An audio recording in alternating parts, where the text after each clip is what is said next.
আসসালামু আলাইকুম প্রাণের ভাই ও বোনেরা, আশা করি পবিত্র রমজান মাসে আল্লাহ তাআলা সবাইকে সুস্থ রাখছে। তো আমরাও ভালো আছি। আজকে এলাম মুরগির গিলা এবং মুরগির পা রান্না করার জন্য।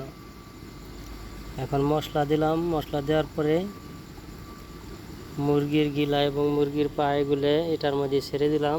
কিছুক্ষণ এটারে কষাবো ভালো করে, শুধু পানি ছাড়া।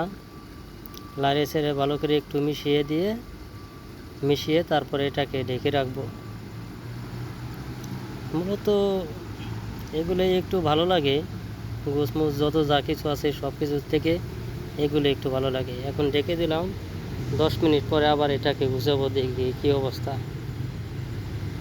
10 মিনিট পরে আবার চলে এলাম। এখন দেখা যাচ্ছে অনেকটাই সেদ্ধ হয়ে গেছে, মোটামুটি ভালোই সেদ্ধ হয়েছে এবং কালারটাও ঘুরে গেছে, সুন্দর একটা কালার হয়েছে।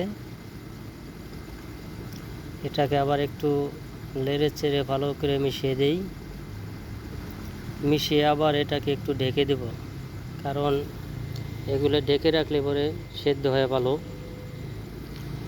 আবার একটু পরে চলে এলাম, দেখেন এখন আর একটু ভালো কালার হয়েছে, আগের থেকে আর একটু সুন্দর কালার হয়েছে।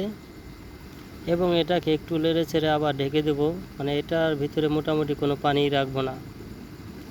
ঢেকে দিলাম, আবার 10 মিনিট পরে আসি।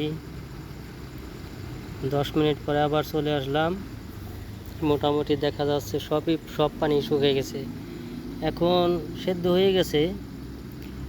সেদ্ধ হওয়ার পরে দেখছেন এটার চেহারাটা অনেকই ঘুরে গেছে, মানে এটার যে পানি ছিল পানিটা শুকিয়ে গেছে এবং হালকা একটু জল আছে, যেটা নাকি এগুলোর সাথে গোছের সাথে মিশে গেছে। এবং রান্না